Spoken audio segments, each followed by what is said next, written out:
Hello everyone, welcome to the Whistling Hermit's One Card Spread series. This video series is primarily intended for learning how to read the tarot. However, you can also use this as a card reading for the day. This is a timeless reading, so if you are watching this now, its message might be for you. For this series, we will be using the giant Rider Waite Tarot deck from the US Games Systems Incorporated.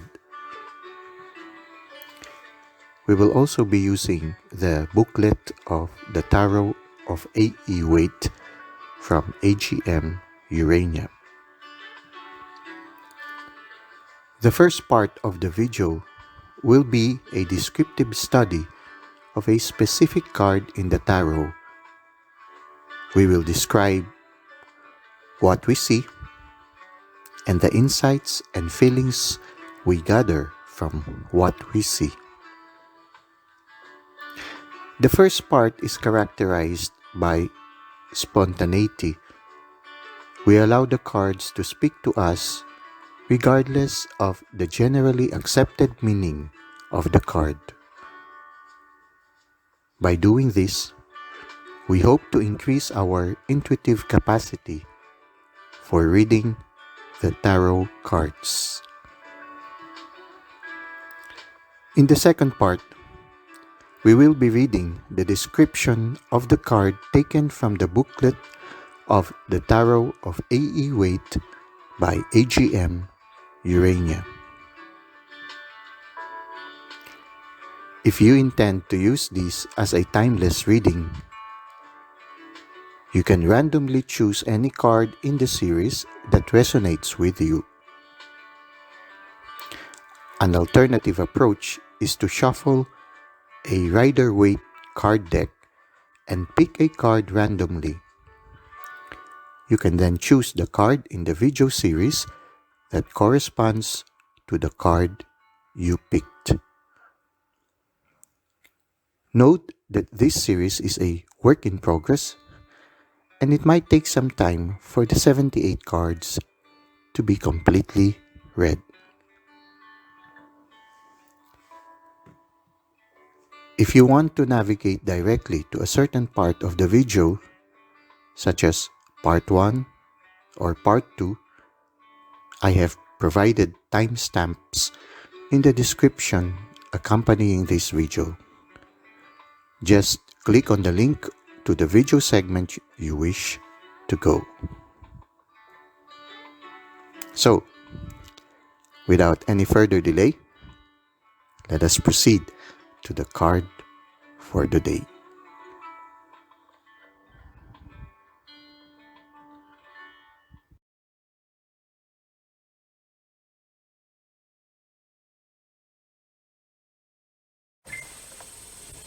Okay viewers, we are now in part 1 of our one card spread series, and our card for today is the Hierophant, which is number 5 in the Major Arcana. Now, the journey of the Fool continues. After he met the Emperor, he went again on his journey and he found a temple where he was able to witness the Hierophant. The Hierophant was traditionally named the Pope. That is why the vestment of the person here is very similar to that of the Pope. As you can see, the crown that he has is the traditional crown of the Pope, where there are 3 tires. The lowest part signifies that he is a ruler of,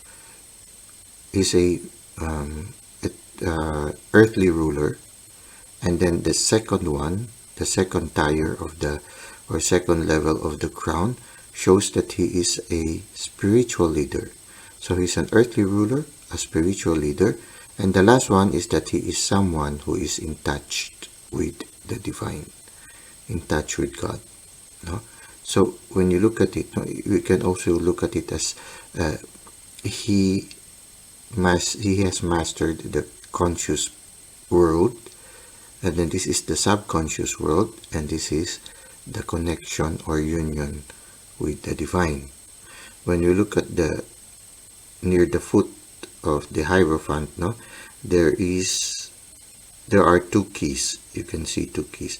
They say that these two keys symbolizes the conscious and the subconscious. So you see, we also see here two pillars before him. These pillars support the whole structure, which is the church or the temple. So these pillars have an important role, and I feel that they are related to this one.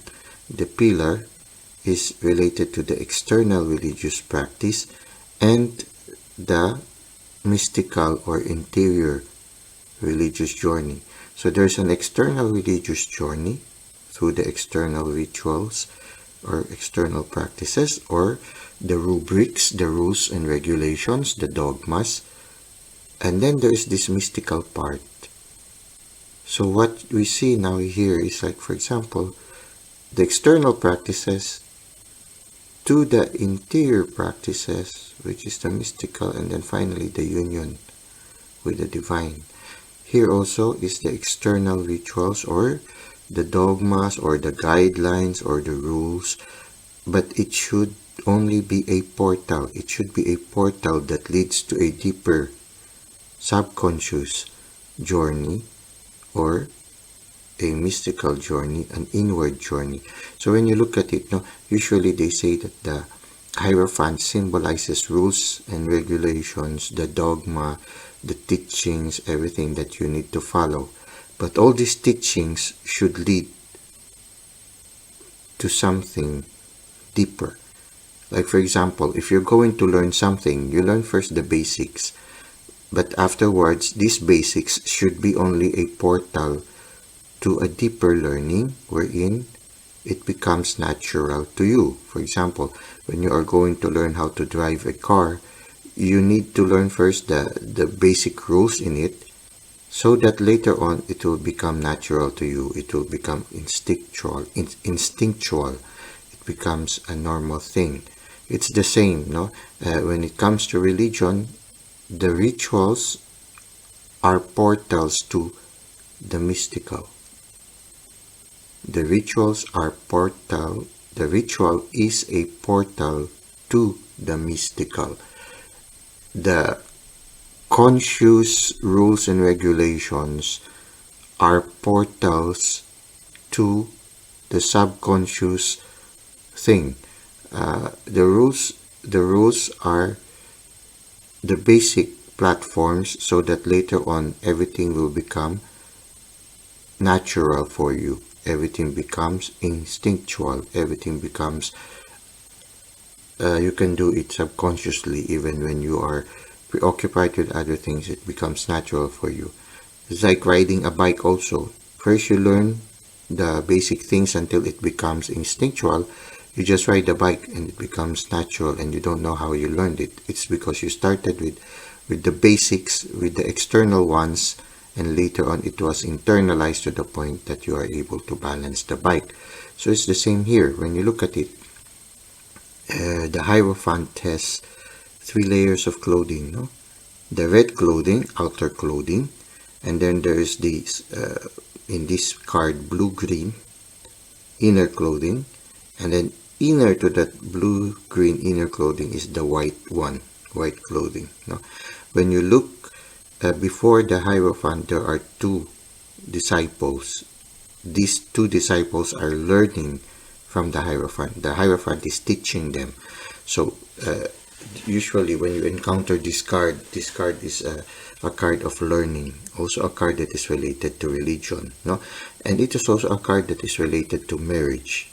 The marriage ceremony is a portal to the union of the couple in the future. The marriage ceremony opens up the opportunity for these 2 people, for the 2 people to be united, to journey towards union. And that union that they have is again another portal to their union with the divine or the source. So it's a three-tiered relationship also in marriage. The wedding ceremony is the ritual that opens the door to their long time or lifetime union, and their lifetime union is a portal to their union with the divine. So it's the same also with the religion, no? These two are disciples towards the religious faith, whatever faith they have, no? Depending on the card, some card would depict not a pope-like one, but a guide or something.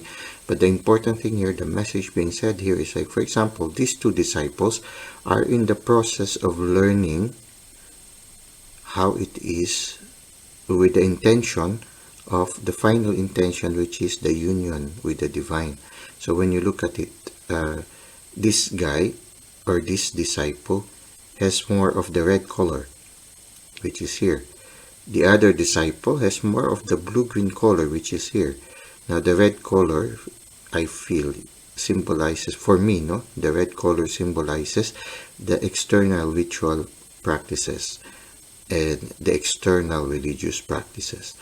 This one is more of the internal religious practices. So when you see these two disciples are different, this one has started mastering faster the external religious practice, while this one seems to symbolize as if he is more started more mastering first the interior one, which is the mystical part.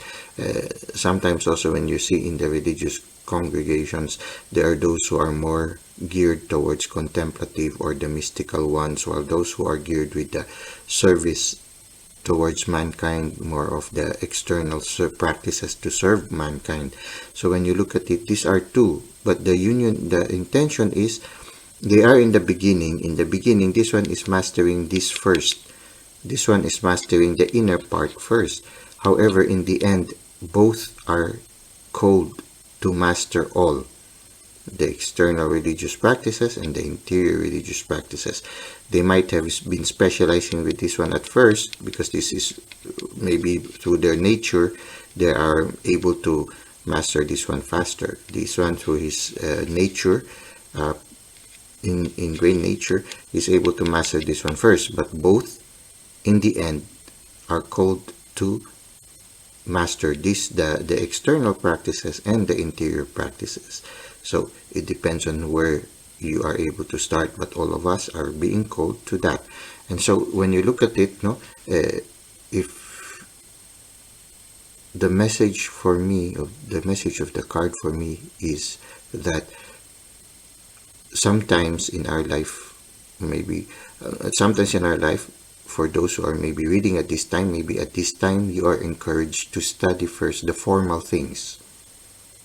But you shouldn't stop there. It should go deeper, that it becomes natural to you. It should be internalized. It's the same also with the religious practices. We cannot remain in the ritualistic part of the practice. It has to go deeper. And in the end, it should lead towards the union with God, the union with the source. So it's the same with these two guys. They are studying. At the start, they might be emphasizing on one area, but in the end, all of this should be equal. The pillar of external practices to the interior practices should be balanced. Here also, the external and the internal, the conscious and the subconscious, conscious and subconscious should be balanced, or else the structure will fall if it is not balanced. And the purpose is that it will support the higher part, which is the union with the divine. So when you look at it, now the message of the Hierophant is a journey towards union. Journey towards union. If you are going to get married, the marriage is the portal towards your union with each other, and then a portal towards union with the divine. The same also in religious practice. The external practices should lead to mystical practice, union with ourselves, with our oneness with ourselves, and then that oneness with ourselves should lead us to oneness with the source or the divine. Three journey. And you look, if the pillars are strong, the structure will not fall. And also, if it is for example, learning a new thing, for example, studying a new thing, you have to start first with the rubrics, with the basic things, with the guidelines, with the basic structures, which will become a foundation and a pillar, which will open up to the part wherein you will specialize on that thing that you are studying.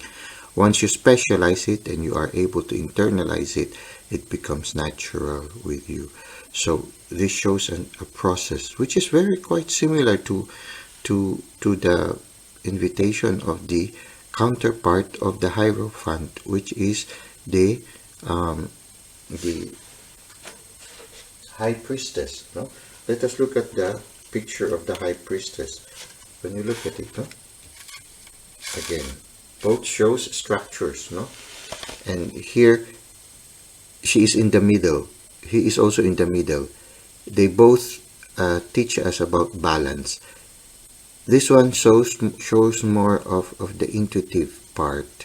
This one is more of the external practices, but the external practices also shows that we need to go to the interior part, because when you see, this one is blue. The clothing is blue. When you look at it, the interior part of the clothing also, the Hierophant, is blue.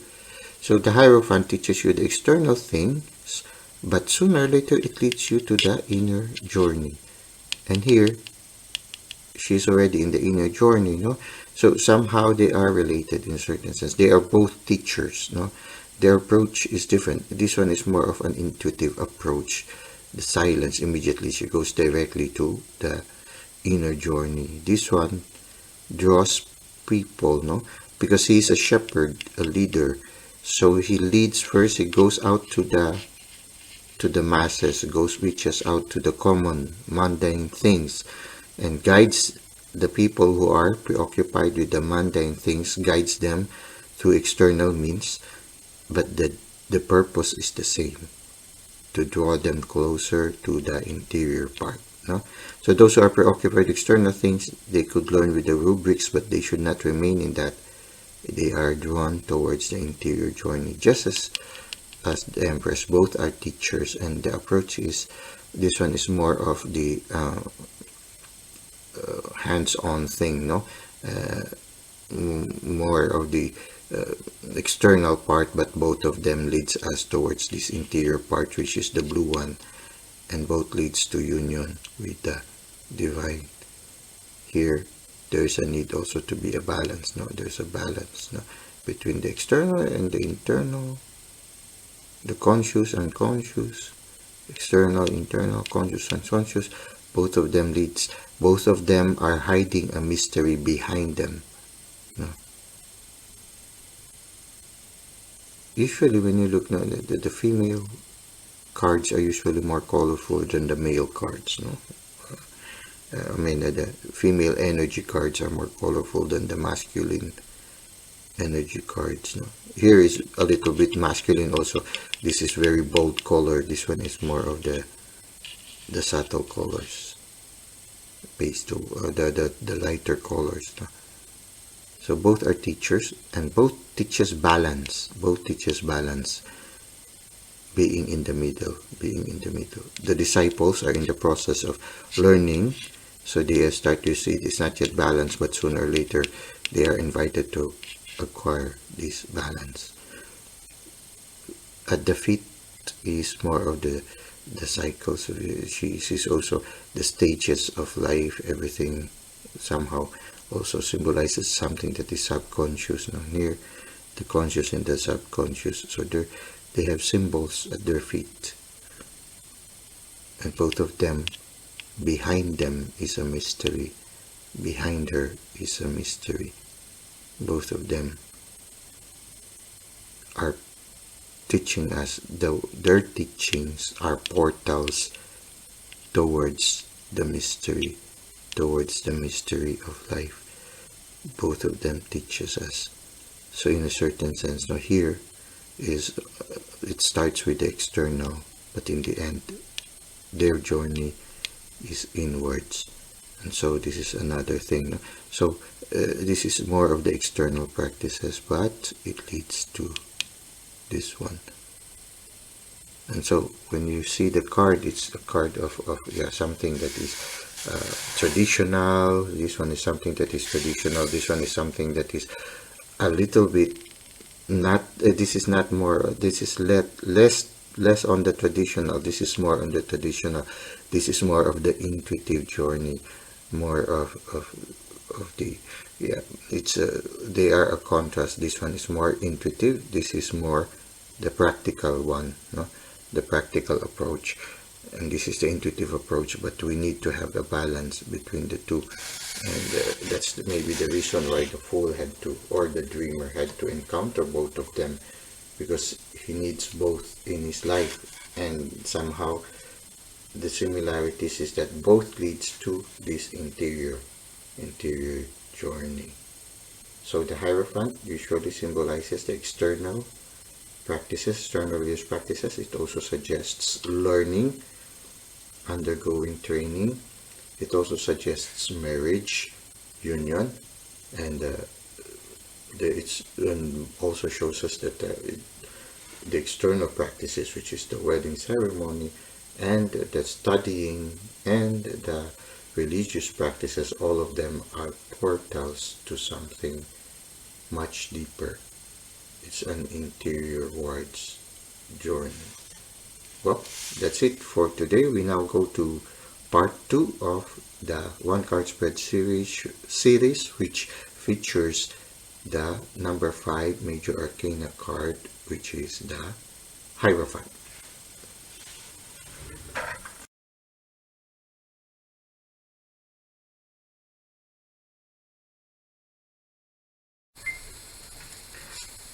Welcome to part 2 of our one card spread series, and our card for today is the Major Arcana card number 5, the Hierophant. We will now read from the Booklet of the Tarot of A.E. Waite from AGM Urania.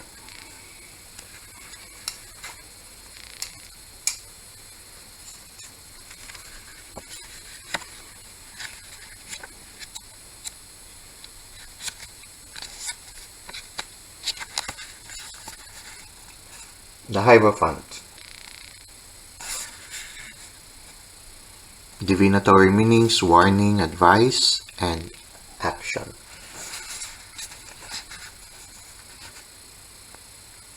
The Hierophant. The picture shows a pope, the card's original title, but the name describes the person who directed the ancient mystery rituals of death and rebirth.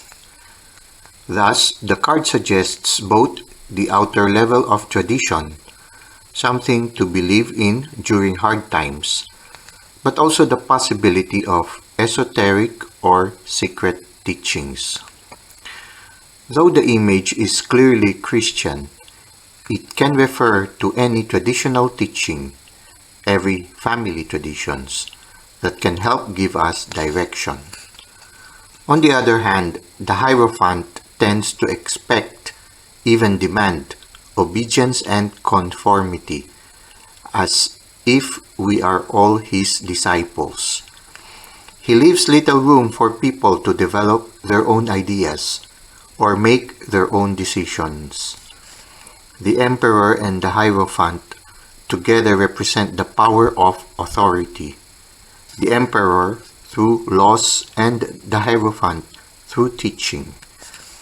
Because priests perform weddings, the Hierophant sometimes signifies marriage. Divinatory meanings. Tradition, especially religious teachings that give comfort or direction. Conformity to traditional ways of acting and teaching.